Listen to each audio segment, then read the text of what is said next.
Contar a história das terras canavieiras do interior do estado de São Paulo é contar a história de todos os povos que contribuíram para a formação do povo paulista. Pessoas que, por meio do trabalho no campo, produziram alimento e cultura. Viveram dias de tristezas, alegrias, inspirações e motivações, que com o passar do tempo se incorporaram ao cotidiano e definiram um jeito de ser.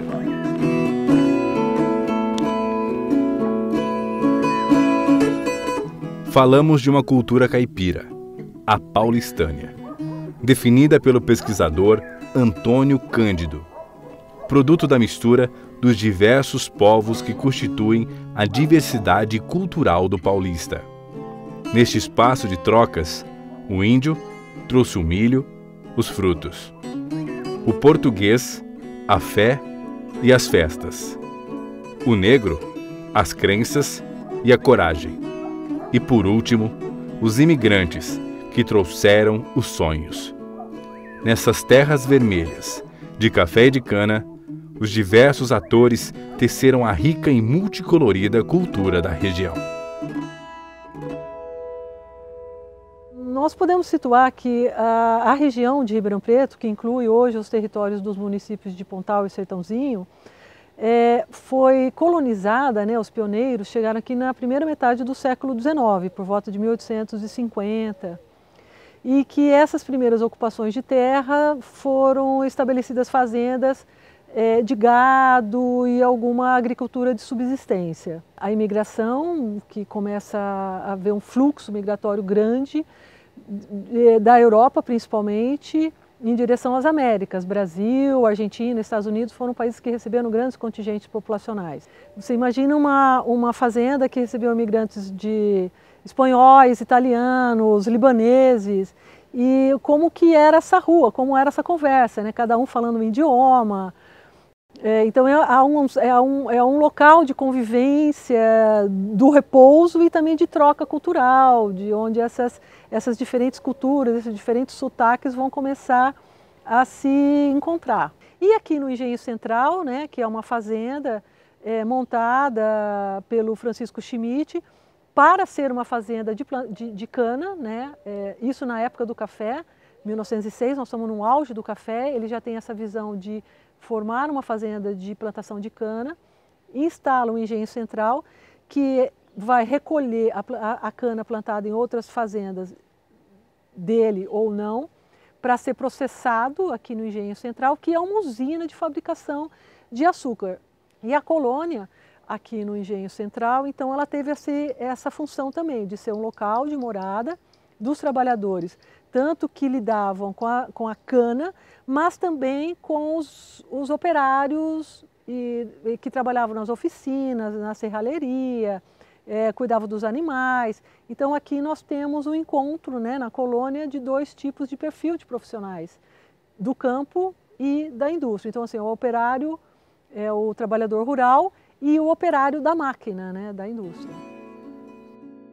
O Museu da Cana, localizado entre os municípios paulistas de Pontal e Sertãozinho, tem como propósito, além da preservação do seu patrimônio material, preservar o potente patrimônio imaterial que ali se manifesta.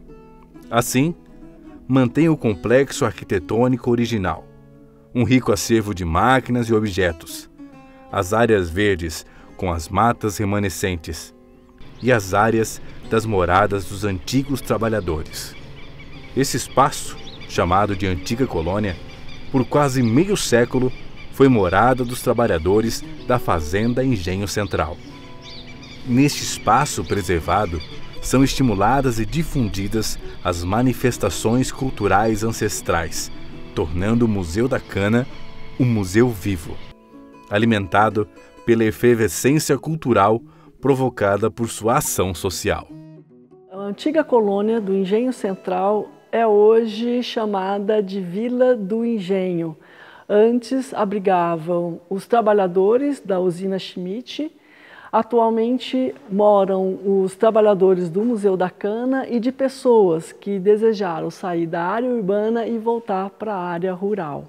Vixe, divertir que é uma beleza. Trabalhava aqui, tinha missão. Tinha cada missa ali no barracão, que era uma coisa linda. Tinha baile também, baile no barracão. Nesse barracão ali teve 2 casamentos. Casava lá em Pontal, mas a festa era ali. A festa era ali. A gente enfeitava o barracão, punha cadeira igual essa aqui, e punha almofada na cadeira. Tinha que ver, fazia muito chique, sabe? Fazia muito chique mesmo. Meu Deus do céu, mas era divertido demais.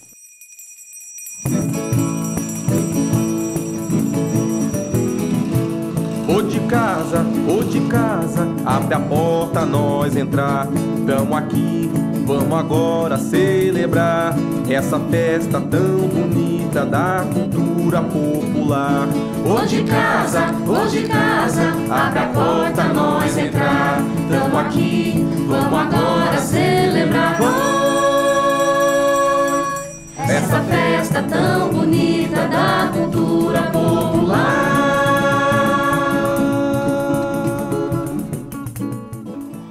Deu barulho da caixa, eu falei, será que é os 3 Reis Santos mesmo? Aí era 11h30, aí eu corri, abri a porta, tava entrando na última casa lá, a bandeira. Eu falei, Jesus, é os 3 Reis mesmo. Aí pulei no fogão, mas no instantinho fiz um bolão desse tamanho. E se a gente pra ficar convidados, todos são muito bem-vindos. Falar da cultura do homem do campo é falar do trabalho, mas também das festas e celebrações presentes no cotidiano das comunidades rurais. A forte conexão com a natureza provoca uma reverência ao sagrado. Os ciclos e as estações são permeados pelas manifestações e crenças de uma tradicional cultura popular. Eles vinham, né, entravam na colônia e começavam a tocar casa por casa e ia até amanhecer a madrugada. Vinha de Sertãozinho, Pontal, o pessoal vinha, às vezes cruzava os foliões aqui, trocava bandeira, prendiam bandeira, voltava na outra semana para buscar a bandeira, né? Mas naquela época era diretão, eu acordava com o zabumba batendo dentro da sala, né? O trabalho que o Museu da Cana vem fazendo na região é importante e único, porque ele procura recuperar, preservar, além da memória estabelecida, material, a memória trazida pelas pessoas que vivem ou que viveram aqui na região. E traz à tona as experiências dessas pessoas nesse cenário que o engenho e o museu emolduram. E é através desse trabalho que as pessoas se reencontram com a sua história e com a sua memória.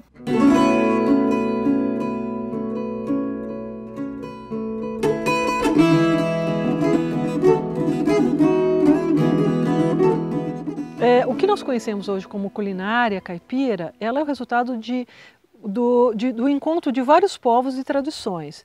Então, desde os portugueses colonizadores que chegaram ao Brasil e encontraram os povos originários, os indígenas, né, que é quem conheciam e tinham o conhecimento ancestral dos produtos, das ervas, das mandiocas, dos milhos, de quando, em que estação do ano fazer a colheita de frutos. Então, desses dois primeiros encontros, resultaram alguns tipos de culinária.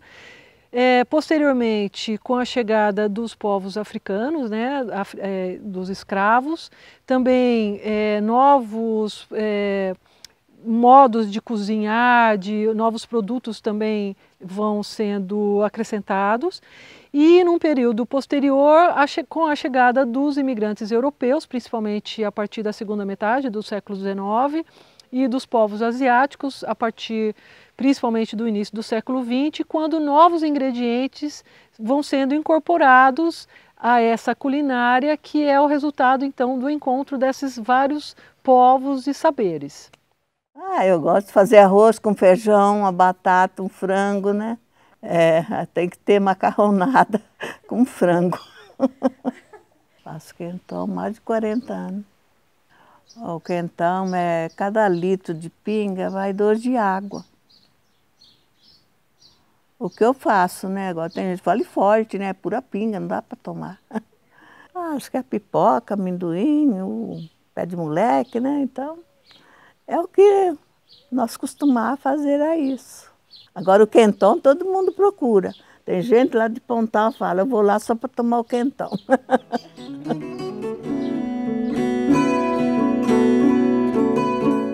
Além da culinária, as sociedades rurais, devido às distâncias e isolamento, desenvolveram uma terapêutica baseada em recursos naturais, que incorporou conhecimentos ancestrais, vindos dos diversos povos que constituíram o caipira paulista. A medicina, né, a farmácia era o fundo de quintal, era a floresta, onde as pessoas iam e colhiam as ervas, os frutos, as cascas de árvore, que eram os remédios usados, os chás, os emplastos para picada de cobra, para as febres. Então, a cura também, ou as curas para as enfermidades também foi proporcionada pelo conhecimento desses vários povos que foram incorporando as suas tradições a esse conhecimento. Ele era lá naquela redondeza Joaquim da Barra, que é a redondeza lá Joaquim, Igarapava, ele que era o médico. Era de ramo, mas o médico era ele. Curava qualquer coisa, até essa doença contagiosa ele curava, com ramo. Ele ia lá no mato e falava assim, espera que eu tenho aqui, mas não dá, tem que ir no mato buscar. Isso aí, então, quando a pessoa chegava, então ele benzia aquilo que tinha em casa. Agora, quando a pessoa chegava dia da manhã, já tinha outro ramo novo e curava mesmo. Curava mesmo, a bicheira que estava perto das pessoas, tudo que a pessoa tinha, o que tivesse, curava mesmo. Xarope de alevante, fazer esse remedinho de bicha, 3 pontinhas do hortelã para a criança, quando está largando do peito que dá trabalho, então a gente faz. 3 pontinhos do hortelã, dá para tomar. A colônia daqui tá. Lá sempre a mamãe vinha também ali, né? Ah, tá. Então sua mãe benzia na colônia. Benzia, mas ela não gosta muito de falar que ela benzia, não, porque tem muita gente que ignora, né? Mas ela benzia. Aí benzia, ensinava remédio, era parteira. Era quando a gente olhava na criança, que estava enrolado o cordão do umbigo no pescoço, ela salvava, usava. Hortelã, artemijo, era levante. Tinha bastante remédio que a gente disse que no final do voo tinha hortelã baiano, tinha artemijo baiano, tinha que ver hortelã. Mas era tudo coisa mesmo de Deus, coisa boa mesmo de Deus mesmo. Eu gostava muito de santo, né? Sim. Tudo quanto é santo ele fazia aniversário. Tudo quanto é santo, dia 6 de janeiro, dia 13 de Santa Luzia, dia 20 de São Sebastião, e todo mundo da colônia ajudava. Ô, Sr. João, matar o cabide pro senhor? Pode matar, pode trazer cá com nós. Era festa o dia inteiro. Eu ensino, né? Por exemplo, para bronquite mesmo. Você fazendo bem feito o chá do gravatar, é difícil fazer o xarope dele. Mas a tosse vai embora. As transformações econômicas, a crescente urbanização, a chegada de modernidades e novos modos de vida fez nascer no coração do caipira um sentimento nostálgico em relação à vida de abundância e solidariedade dos tempos antigos. A valorização do passado é uma forma de trazer até o presente, pela tradição oral, as memórias e histórias, tendo no contador de causos um personagem único do imaginário caipira.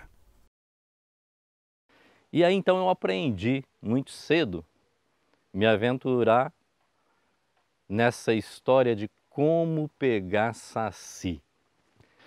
Mas se você quiser ter um saci, tem que fazer isso. Numa noite de grande tempestade e ventania, vem aqui com um punhal virgem ou uma faca, conta o 7º gomo, traz uma garrafinha de vidro escuro, porque o saci não pode ficar numa garrafa de vidro muito claro. Você vai fazer o furo e imediatamente socorrer aqui com a garrafa. Ele vai entrar.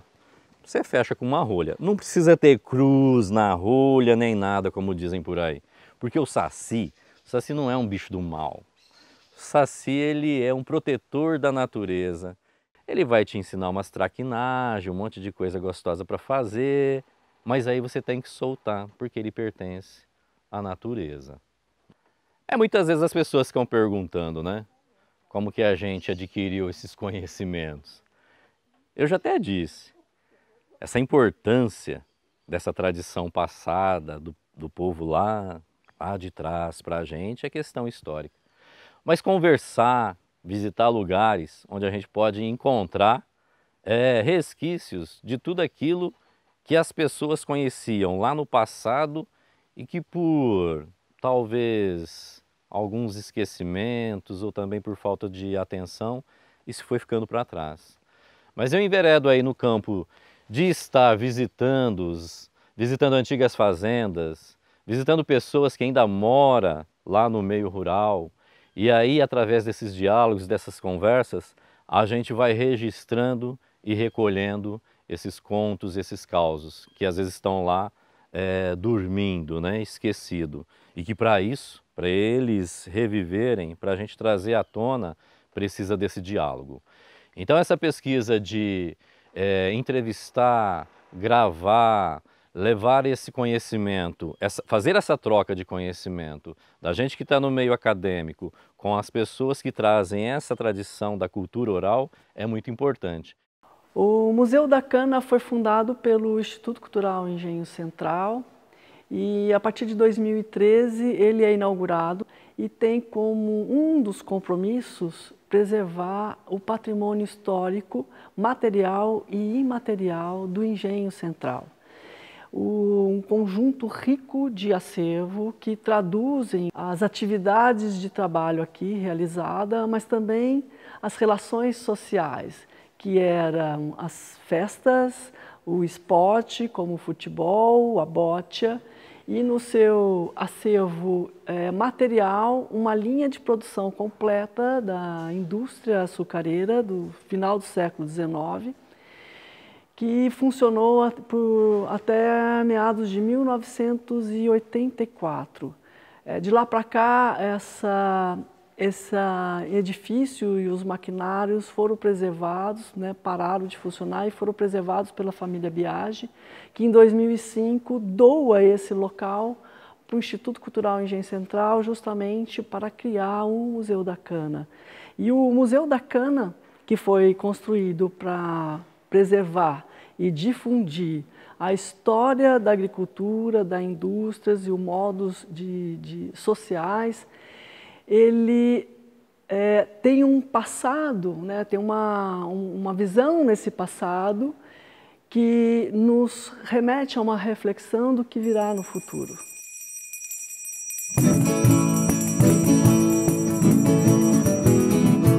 Ô de casa, abre a porta, nós entrar.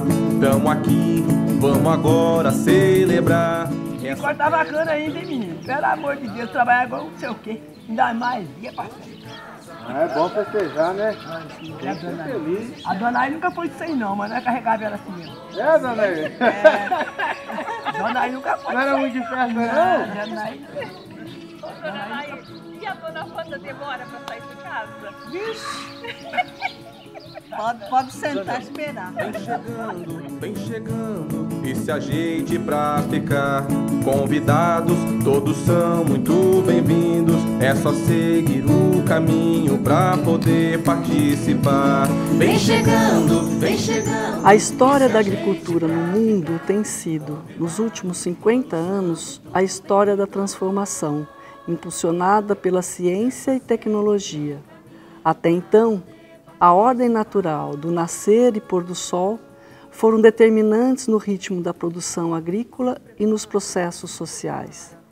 E esse ritmo natural deixou-nos um legado cultural que dizem respeito aos múltiplos modos de sermos hoje. E nessa perspectiva contemporânea, em que há uma quebra dessa lógica natural no meio rural, cuja palavra terra tinha significado místico pelos povos da terra, hoje reduzido ao objeto de cálculo econômico. Esse novo ritmo, portanto, nos provoca a uma reflexão. Qual legado cultural levaremos para o futuro? E é esse o momento em que nos cabe decifrar e construir, de modo a deixar tão rico quanto possível uma herança cultural às futuras gerações. No Museu da Cana, criado para abrigar, conservar e difundir seu patrimônio material e imaterial, com um olhar no passado, ele provoca essa reflexão do que está por vir no futuro. E vai perceber ao certo que a te traz felicidade pra esse povo emocionado.